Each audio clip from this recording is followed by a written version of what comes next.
I don't even want to start this with a joke. I just want like the camera to slowly zoom in on my face while Sound of Silence starts playing. Alright, that's enough. If we go for any longer, then this video will get copyright claimed. Hi everyone, it's me, Aaron. And I'm Michelle. And this is our post-Geekout reaction for It Comes at Night, which is the vaguest title of any film I've seen this year. Even more vague than It Follows. That was last year. No, that was 2 years ago. What the fuck is it with indie horror films and it's going, It's. The Stephen King film is just going to be the most hipster indie film of the year. The remake will be. If it just looks like a ripoff of Stranger Things, then yeah, kind of. But for anybody out there who has not seen a post-Geekout reaction before, it is not a review. In a review, I sit down, I think about everything that I want to say, I write out a script for it, and I make sure that I don't have any spoilers in there, and I give you a big old score at the end. The post-Geekout reaction is just our open, honest thoughts about the thing that we just watched. And this weekend, I will not be having a review for this because The Mummy is coming out, and oh my god, do I love giving reviews to bad films. So that's the review we're doing this weekend. But I still want to do a post-Geekout reaction for this because this is still kind of a big release. I mean, it's an indie film, but it's been getting so much good buzz, and for anybody out there who is in like the horror community and like is a horror geek themselves, this is like one of the films that you've been waiting for, and I'm a horror geek, so yeah, I was kind of waiting for this one. So yeah, we're just going to do a post-Geekout reaction for it, and that does mean we will be going into full spoilers. So if you have not seen the film, tune out now. Everybody good? Okay. Now, one thing that I should go ahead and say is that Michelle did not see the film. No, I was puppy sitting. Yes. Until we get Cosmo to the point where we feel okay just leaving him here by himself, it's going to be a lot of post-Geekout reactions where only I have seen it. Or even if both of us have seen it, we'll have seen it at like different times, but... Or we get a puppy sitter. Or we get a puppy sitter. But, by the way, if I get a puppy sitter, I will be judging that film way more harshly because that movie ticket just went up by 30 bucks. Yeah, that's weird. I really do wonder. We live in New York where movie tickets are 16 bucks each, and matinee price screenings end at noon. And I keep thinking, if I still lived down in North Carolina where the tickets were like maybe 10 bucks each, and the matinee prices, which were like 7, still went until 6 o'clock at night, would I be way more lenient on some of these films? Probably not, because I'm thinking of some of the films we've seen so far this summer. This summer, aside from Wonder Woman, has sucked for movies. Well, like, we haven't seen Captain Underpants, but that's been getting a lot of good reviews. That's getting good reviews? Yeah. But it came out the same weekend as Wonder Woman. Yeah. And it's like more people wanted us to... We're seeing one film. Don't say that like we would have. Okay, fine. It's like, you say that like we were like, man, I want to see that Captain Underpants, but the dumbo audience is making me see Wonder Woman. I do want to see both. I already saw Wonder Woman, and I'm curious about Captain Underpants. This really feels like I would have been the one making this argument instead. But anyway, on to It Follows at Night in the Darkness. Oh, there's someone out there who's going to be pissed at all the times I give this the wrong name, and you had better tune out now, brother. So yeah, I mentioned she didn't see it because I'm just going to go into a full-length description of this film. Here's the thing, though. I can do that with this movie, because ain't shit happening in this film. And before anybody comes in and goes, oh, well, you clearly just didn't understand, I like this film. I'm going to go ahead and spoil this. I like this film. I think it is a good film. However... man, I ain't gonna try and fluff this up like it's something that ain't. This is a movie where nothing happens until the very end. And I remember I was sitting in that theater and like it was like, oh shit, stuff is happening now. Oh my god. Emotional gut punch. Oh man, like I literally just went, oh, like right there at the end. And then it cuts to black and my exact thought was, if it ends now, I'm gonna be pissed. Credits. And I thought, and my very first reaction was, I can't fucking believe that. Second reaction was, and this happened within the span of like 2 seconds. There was like 2 quick thoughts right on each other was, you gotta be fucking kidding me. And man, I wonder if it's just me. And the entire audience was split into either, oh, or what? So it was not just me. However, I stayed through the entire credits. There's one like group of guys down at like way beneath me that at the very end of this, I heard one of them going, no, you see, it's a brilliant ending because it leaves this thought going with this. And I was like, there's people out there who are going to love the hell out of that ending. And I can't argue with that. If you love the hell out of this ending, man, I get it. And that's the type of film that this is. It's the type of film where the best way that I can describe this is it's like that really like indie hipster friend of yours he's cool, you like him, but every single time that like you mention that you're getting a burger, like, do you even know what's in that food right there? And you want to be mad at him and tell him to shut up, but you know they have all the facts and they're kind of right about it. But at the end of the day, you still just want to tell them to shut the fuck up so you can eat your cheeseburger. That's kind of what it follows in the darkness is. I seriously, I did not mean to do it that time, but It Follows came out of my mouth. I was like, fuck it, keep going with the joke. That's kind of what this film is, because it's a damn good film, but I can't help but at times go, oh my god, just stop being you for a second now. Basically what this film is that it stars this dad, wife, and their like 17-year-old son. And they're in this house, and this is one of those films that if you find out you're going to miss like the first 3 minutes of the film, just stop, because you're going to miss a huge thing. Because in the very beginning of this film, it opens with them and this old man who is the wife's dad, and he is like just this old guy, like just kind of like shaking there, like just can't even move or anything. And she's like hugging him, but she's got a gas mask and gloves on. He's like, no, Dad, okay, Dad, you gotta be okay, Dad. It's like, and then the husband comes in and is like, all right, Dad, just lay down for me. And he's got the gas mask on too. The son's got the gas mask. They put him in like a wheelbarrow, roll him out, put him in a ditch, set him on fire, and like, okay. Wow. That's how this starts. All right. And it just goes to them, and they're like in this house, and there's no electricity or anything. And it's a big ass like 2-story cabin house out in the middle of the woods. And then that night, and there's like no dialogue or nothing. And it's like, this is one of those films where like, they're not afraid to like just have scenes where ain't crap happening. It's just there to kind of like build that feeling of, yeah man, those are their lives. No talking, no nothing, just no electricity, just out there. And then one night someone breaks in and they go in there and they're like pointing a gun at him, and they got the gas mask on, and they're like, are you sick? Are you sick? No, I'm not sick. Is anyone with you? No. And they're like, they knock him out, leave him tied up to a tree overnight. Then they come out the next day and they check on him, and he's like, all right, so what happened? Why are you here? And he's like, my wife and my son were about 50 miles away from here. We ran out of food. I just went out here looking for more food. And like, he kind of grills him a little bit until he's like, all right, I believe you. And then they just like start driving back to meet his family. And I'll be honest with you, I was kind of starting to doze off a little bit. Not because it's a boring film, but because, yeah man, there were just long stretches of silence in this film. Of just like nobody talking, very low tone music. It's like, so is this like a post-apocalyptic kind of film because of the gas masks and food rations, or? That's the thing. I will go ahead and tell you that right now. I will not wait until the end of the story to tell you. I have criticized so many horror films over the past like decade for like just giving up on subtlety, for basically just deciding to show you everything. Like, I think a lot of horror comes from like what's in your mind, like what you can build up, and I think it's sometimes scarier to not see the monsters out there and to not have all the information. Like, It Follows Me is a perfect example of that. Because like, after everyone at work saw It Follows, we all just came in and we were like theorizing. We were going like, well, what would happen if this happened? What would happen if this happened? Like, what could possibly be the origin of this thing? Well, they mentioned this thing. Well, what could that possibly mean? Like, because like, it gave you all these hints and stuff, but it didn't show you everything. It left so much up to your mind. This film is the extreme of that. Because you never learn shit. You don't learn jack squat.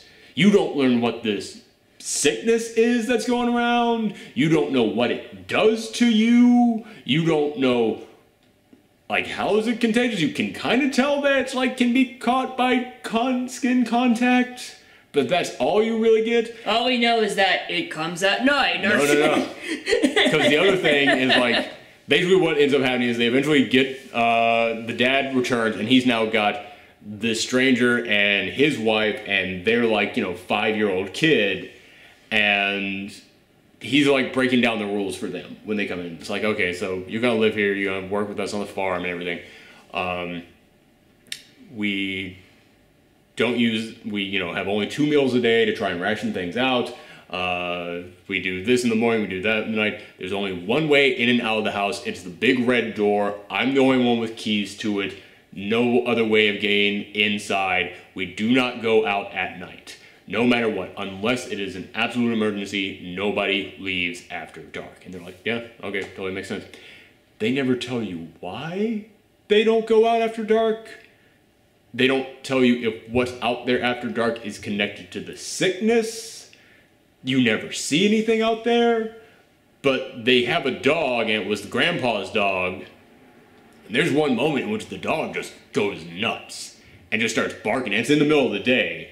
And the dog starts barking, and then it just runs off. And they try chasing it into the woods. And then eventually it gets to a point where, like, the dog just stops and, like, stares off.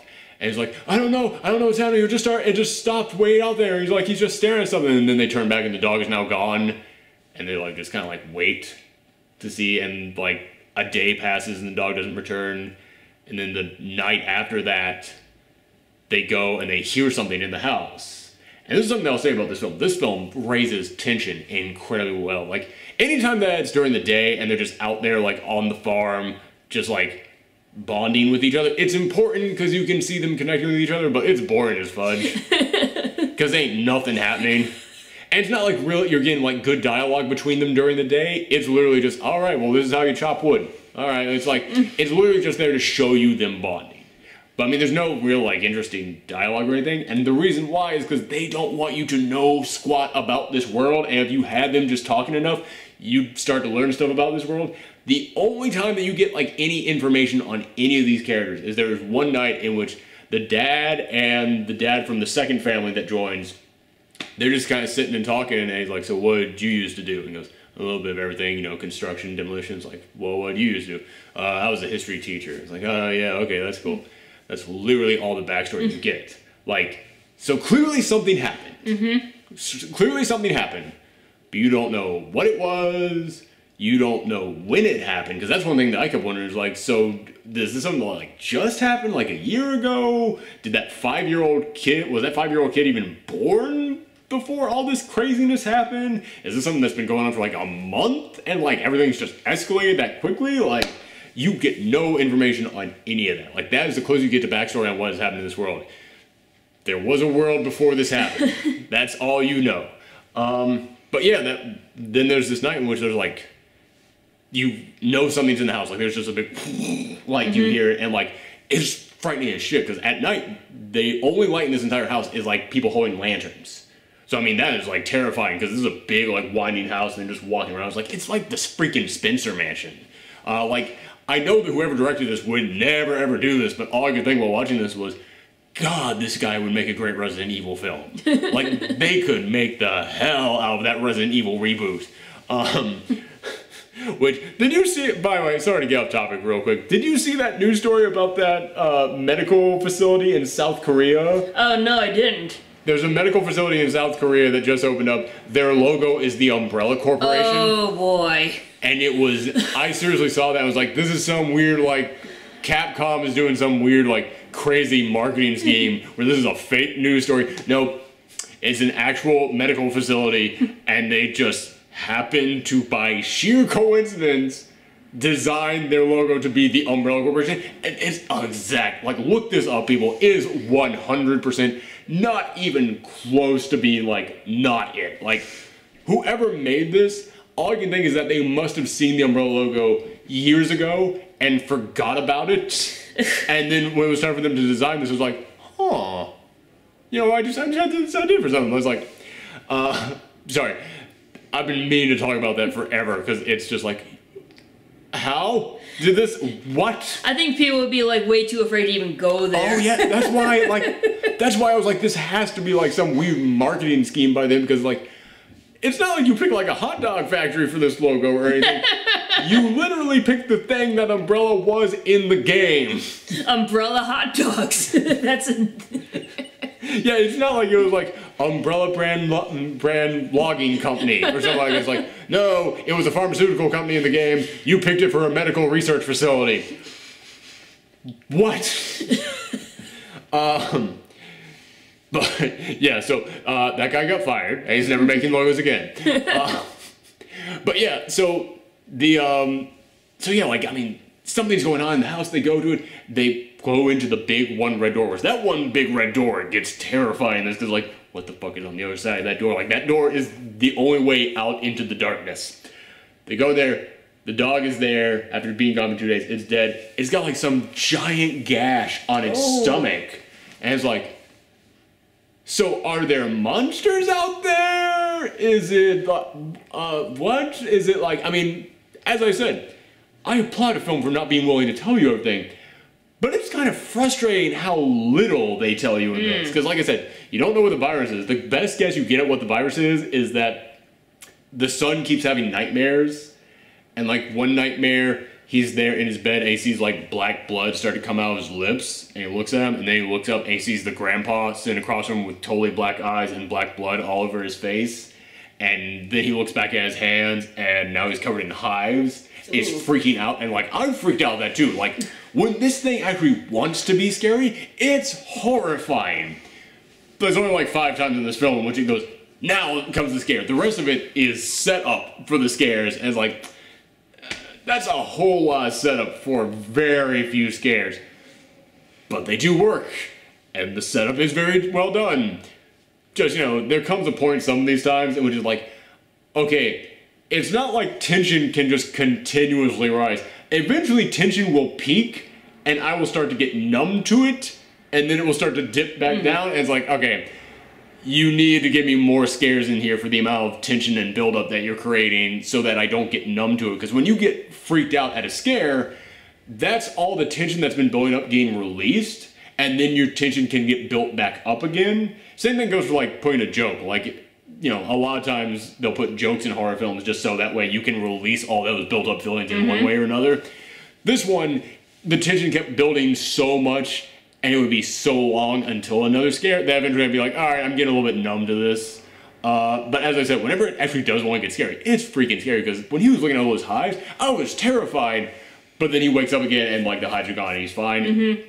But like I'm saying, that's the closest you get to understanding what the heck this virus thing is. It's like, but even then, you have to second guess. It's like, okay, well, is that what actually happens to people? Or is it just what happened in the nightmare with him?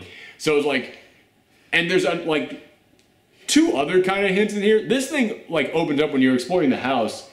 There's like a mural in the house that's just like, it's a huge mural. And I don't know why anybody would have this in their house. But it was just like a bunch of skeletons leading people down into hell.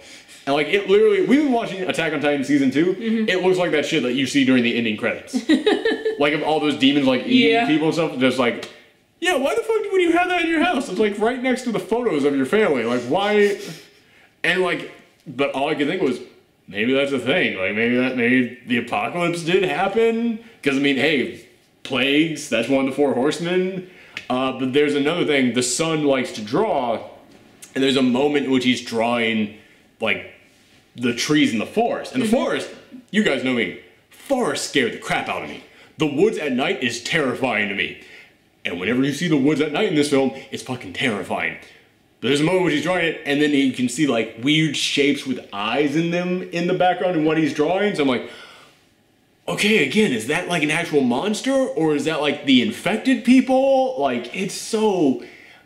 There's so much good stuff here, but it's all just clay. And it's like, it's important to give your audience clay that they can sculpt, but you just handed me clay with almost no instructions. And like, man, just tell me, do you want me to build a vase? Do you want me to build a mug? Tell me what I'm supposed to be making here, because like... It's like having Lego pieces, but not being told what to make. Sometimes you need to see the box art.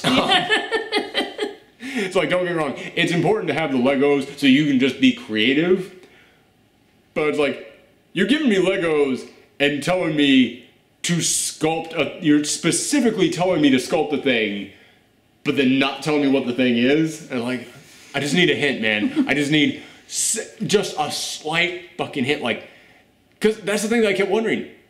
Is the virus connected to what's in the woods? Or are they two totally separate things?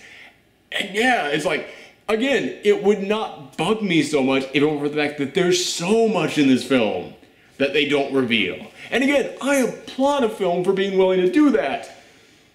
But this is too much, man. Like, it really was like, I don't even know what's going on in this. But yeah, so, yeah, when you see the bite marks on the dog, or maybe bite marks, maybe it's just a gash, because, again, I was thinking, like, maybe this is a virus like the 28 days later thing, and it just turns people crazy, and maybe the people just attack the dog, but it's like the way the dog was barking, it's like, it feels like there's a supernatural thing at hand here. Yeah, because, and again, the name of the movie itself is It Comes at Night. It's like, I don't think you would just call crazy people it. Like, it does sound like there's a thing out there. I don't know, maybe there's a thing that's like biting people, like giving them a virus. Maybe, that's the other thing, but then again, it's like, I'll get going along with the story here. There is a moment in which,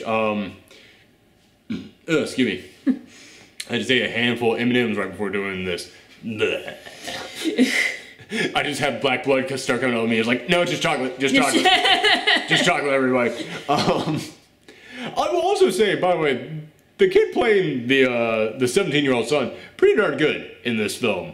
Because when it starts, he's kind of weird, and it seems like maybe he's going a little bit crazy, because like he's just eavesdropping on everyone in the house, and he like knows special places to hide to eavesdrop on people. I was like, all right, I kind of see what you're doing. This is a kid who's like kind of going nuts in this environment. I get it now. And he's having all these weird nightmares. Like, yeah, you actually buy that. He's tormented by all this stuff. So he does a darn fine job. Okay, so there's a 17-year-old and a 5-year-old? Yeah, the 17-year-old is the son of the main couple. And he's kind of the star of the film. He's the one who's having the nightmare about his grandpa and all that. Oh, okay. The 5-year-old is the child of the stranger that breaks into their house. Oh. And they decide to let them live with them after he sees, like, yeah, they are good people and they are starving and we have this farm with these animals, so we might as well help. Okay. Plus, when he brings them back, he brings back, like, 2 goats with them. So, like, okay, well, they had animals of their own, so it's like, okay, you can all come together and work together. All right, so that makes sense. And it's nice seeing them bond. I'll give them that. Like, it's not like... I mentioned it's kind of boring during the day, but I was like, yeah, but it is important to see them coming together. It's just, you can't really do much with it, because otherwise you'd be giving us details, and this film wants to hide all details. But yeah, the third act kind of comes when one night they discover that the 5-year-old, he's asleep in Grandpa's old room. Like on the floor having a nightmare, and the 17-year-old son wakes him up and like takes him back to his parents' room, and then they discover that the door, the big red door, was open. I think I'm like merging multiple days here. I think this was the day when they find the dog dead in there. It was, yeah. This was right before they find the dog dead in there. They found the 5-year-old asleep on the floor in Grandma's room having the nightmare, so they take him back to his parents' room. And then they find the dog in there, and the next day, the 17-year-old goes, yeah, the door was already open. I'm not the one who did that. And they're trying to figure out who did it. And you never get an answer to that. Which kind of, again, this is a film that does not want to tell you anything. But basically they go, okay, well, I think it would be best if we just don't interact with each other for a couple days. We're each just going to take a certain amount of food back to our rooms, and we're just going to stay there for a few days just to make sure everything's all right. And both families agree to this. I thought that was really cool. But then they keep hearing, but then after a few days go by, the 17-year-old keeps hearing the 5-year-old crying from his parents' room. And so he's like, all right, well, sounds like he's kind of like saying some stuff in there, and he's crying nonstop. And so they put on the gas mask again, and they get their guns. They go, all right, I just want to come in, just want to see him. And then, like, they take the gun, turn it on the dad, and tell him to take the gas mask off. And the mom is holding her 5-year-old son there, but she's holding him with, like, his back turned to them at all times. So you never, like, get to see his face. And I keep wondering, like, okay, does he... I'm still wondering if the virus gives you total black eyes and, like, causes you to start bleeding, or is that just something they had in his nightmares? But if that is a thing, it's like, okay, well, now you have to ask, Is that why they're hiding the kid's face? Does he actually have that? Did the dog have, like, black eyes? You never see his face. Oh. You only saw its stomach from the waist down. Yeah, so again, it's like, man, they do not want you to see squat. Although this is one of those times that I'll say it really worked, is when it came to this kid, because basically through a whole turn of events, the stranger's family are like, we're just going to take some food and we're going to leave. Nobody wants any trouble. We're just going to take some food and we're going to get out of here. We're going to leave, all right? We know what's going to happen here, and we don't want that to happen. We're just going to take food and leave. That's it. Not going to leave you guys to starve. You still have the farm. We're just going to take some for ourselves and go.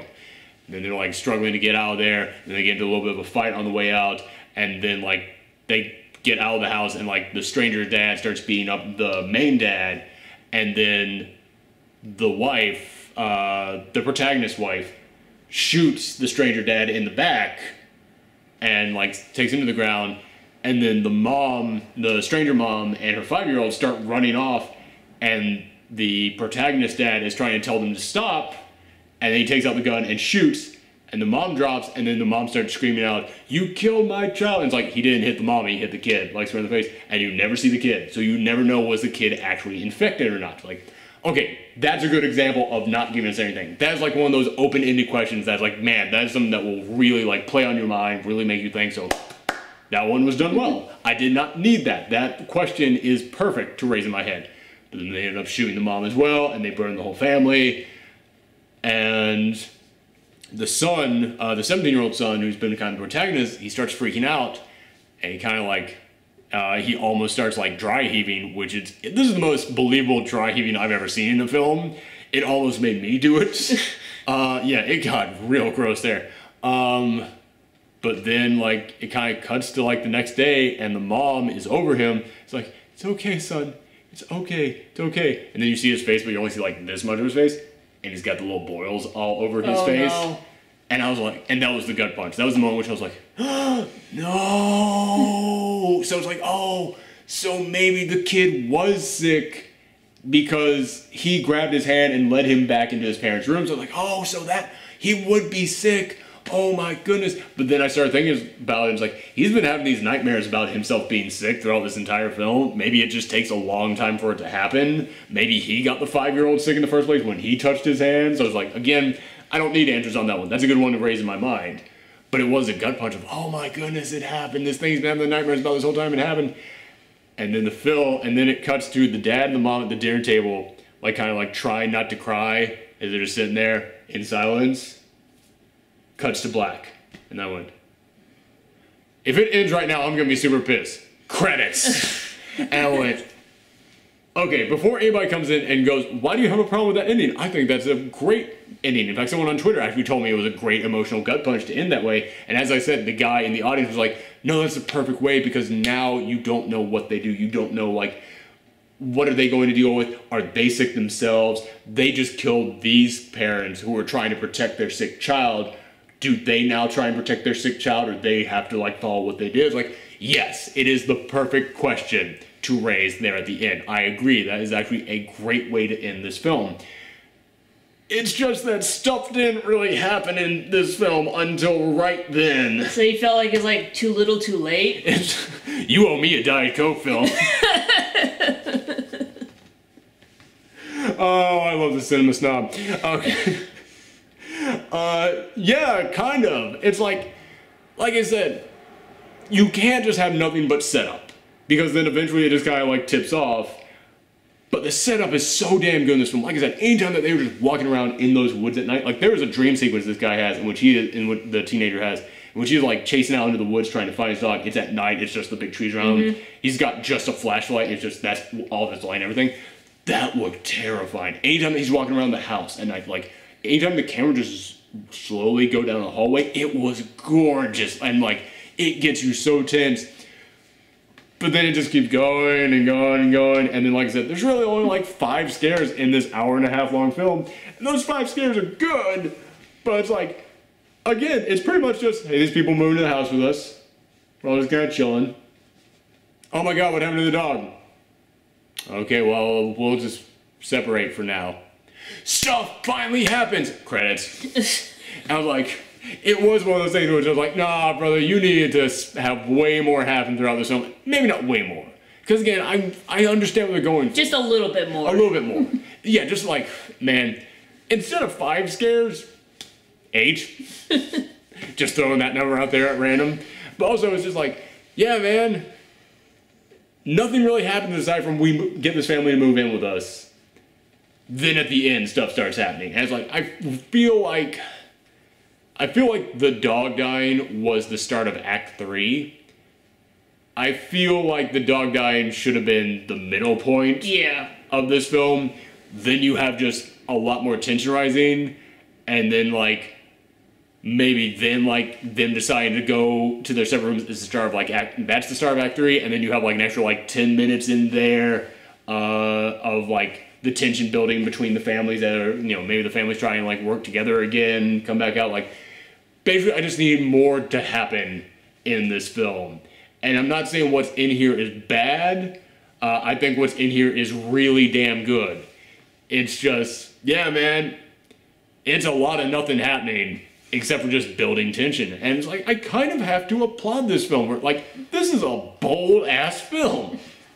Like, I think the studio that made this is like, it's something like A45. It's something like that. But they're a studio that's known for, I always describe them as, they're the studio that makes those films that when you hit college and all you've ever seen are the Transformer movies and the big Fast and Furious blow-up movies, and you would look at one of their films and go, I don't want to see that. Then you would see it and you go, I want to see all this. Like, they're those films that when I was in college, I would have lost my shit for. And I still do. I still love those films. But I've gotten to a point in which I'm like, yeah, I can kind of criticize some of your stuff in here. That's kind of just what I'm doing here. It's like, I would give this, I'm so in between a 7 and an 8 on this one. 7.5? I guess. Even that feels a little bit low. But like 7.7, yeah. I used to always criticize the people who give like a 0 to 100 rating. And I'm just kind of like, man, why can't you even it out some more? Like, yeah, but sometimes you just can't do that. Sometimes it's hard. But yeah, it's one of those things where it's like, man, the stuff that's in here is so good. And I understand why there isn't more of it. Like, a lot of, like, the silence, like, they want to create this feeling of you just living there. And by having nothing happening, it creates that feeling like, yeah, I'm just chilling in this house while the maybe apocalypse is outside. I keep thinking back to that mural at the beginning of this film, because it didn't come back ever. Like, you only see it once. You never see it again. And I keep thinking back to it, like, did I imagine that? Was that my dream sequence? Because I was kind of sleepy at the beginning of this film. Did I doze off and just think about that? I don't know. But yeah, so it's like, having nothing really happen does create that great feeling of, I'm here with these people right now. But as far as, like, having a story go, yeah, man, you needed to, like, stretch out the things that happen in here. Like, don't have so much of it happen just there at the end. Like, space that out. How long is the movie? It's only an hour and a half, so it's short. Oh, so, like, it could have, like, easily, like... You could have added 10 more minutes on here of stuff happening. Or, as I said, just kind of sprinkle the stuff that did happen in there. Or, like I said, yeah, add 10 more minutes. 2 more scares in those 10 minutes. Like, okay, yeah. Man, there's one other point that I wanted to make about it, but it's like, oh yeah, and as for them not talking about what's happened, again, I think that's a great way of like immersing you in this world. Cause it's like, if we were living in like the zombie apocalypse, but we were way out in the woods where we're not affected by it, we probably wouldn't talk about it in our day-to-day lives. We probably wouldn't sit around the whole time going like, so you remember how 5 years ago when the first zombie popped up? We wouldn't be doing that. We wouldn't in real life, people do not just stop and give exposition for the imaginary people that aren't there. Right. So I understand it, but at the same time, it's like, yeah, man, this is kind of a movie. So it's one of those films where if you love it so much and you would give it 100, I totally understand. And if you walk out here and it's like, yeah, man, that's kind of bullshit. I wouldn't really agree with you, but I can understand why someone would feel that way too. I really like this film. But, you know, sometimes indie films do need a producer or an editor to come in here and be like, all right, fuck your vision. We also have to sell tickets. And I don't want anybody coming in here and thinking it's like, oh, so you just want a big monster to pop out at the end. No, I actually, again, I dig that there's no monsters in this. but I would have enjoyed, like, you know, one other night in the cabin where, like, something happens, like, you know, halfway through this film or something, or, you know, they keep talking about what's out there in the woods, but they never go out into the woods in the middle of the night, aside from that one dream sequence. And it's like, dude, you can't, like, talk about why you can't go out at night and then not give me, like, a moment where it's like, oh my god, they're going out at night. Like, something like that. It's like, yeah, it's like, we do not leave in the middle of the night unless it's an emergency. The only time they go out in the middle of the night is when they, like, have to bury the dog. And there's, like, no tension in that scene either. Like, there's no, like, feeling of, like, the thing that got the dog would be around here at any moment. And I was like, no, not really. I love dogs and everything, but, like, is burying the dog really considered an emergency? That's, if it's sick. I guess so. Remember, the virus is in it, then it's like, yep, you got it. Yeah, I guess so. Like, you can't leave it in the house or anything. Because I did have that thought, too, but then I was like, you know, yeah, if whatever's out there is causing the infection, like, oh, yeah, because they did say the dog's sick. They do say that. They actually do say, don't come in here, the dog is sick. So I was like, okay, all right, so it's clearly, it wasn't just attacked, it's clearly sick from something. But again, it's like, it's one of those things where it's like, okay, so is it a monster doing it? Is it like some crazed other infected guy out there? And the other thing is, I kept asking, like, what happens when you get sick? Do you turn into a monster or do you just die? Do you just melt into a pile of goo? Like, yeah, it's one of those where it's like, if it's one of those things where it's like you turn into a monster, I can understand them not wanting to say that, but it's like, if you just like die from it, just tell me you die from it. It's like, that doesn't hide anything. It's like, so yeah, it's one of those things where it's like, man, just anything. Just give me like any other clues in here so I can get some kind of a grip on this film. But yeah, all the directing in here is great. The cinematography is freaking gorgeous. The performances are insanely well done. They know how to build tension. They just build it for too long, and all the scares are amazing. So again, this is one of those horror films that I really think there are going to be a ton of people out there who love it so much. There's also going to be some people out there who just don't get it. I can't really blame anybody for falling into either of those two camps. I fully understand everybody on this one. I did really enjoy it, but like, man, watching the trailers for this thing and hearing all the hype and everything, like, I was like, oh my god, this is going to be like one of my favorite movies of the year. Like, every year there's that one horror film that breaks it into the top 10. Yeah, this one ain't gonna do it. I hate saying that. Like, as much as I hate saying this, yeah, I'm going to also review The Mummy this weekend. After I got out of that screening, I checked to see when the playtimes tonight were for The Mummy, because I was like, alright man, that film was good, but after just an hour and a half of cock teasing, I kind of just want to see a giant fucking monster right now. Like, again, like, yeah, you can come in here and go, oh, all you want is just the giant monsters. Like, if you cock tease me for an hour and a half, kind of, can you blame me? But yeah, again, I applaud this film for being willing to not show me everything. I applaud this film for being willing to hide stuff. I applaud this film for letting the atmosphere do most of the talking. I applaud this film for letting the atmosphere show what's so scary about this film. But man, there's just so much of it. So, but yeah, let me know what you guys thought in the comments down below or on Twitter and Tumblr at Professor Thori. I repeated myself like 5 times there at the end. That's how you know I'm like bracing for the impact of people calling me an idiot online. I'm like, let me just re-explain my point like 9 times here, guys. Speaking of not showing much, we apologize for no Cosmo in this movie. Oh yeah, if you guys have watched the last 2 post-Geekout reactions, our dog has joined us. Our dog is pooped. Yes, right while you were watching the movie, I had a nice time with Cosmo in the park with a bunch of other dogs, so now he's sleeping after all that fun. Yes, and good for that. As I've mentioned numerous times, as a new dog owner, there's no greater feeling in the world than knowing your dog is too tired to do anything. By the way, as soon as I saw the dog in this film, I went, dead. You could tell just from the tone of this film, that dog was going to die instantly. That dog was here only to die. I really hate that. Like, that was one of the reasons why I was like, as soon as I saw that dog, I went, I'm so glad Michelle isn't here, because she would be pissed. But yeah, let us know in the comments down below what you thought of this film or on Twitter and Tumblr. And make sure you come back later this weekend for something completely different. Bye, everyone. Bye.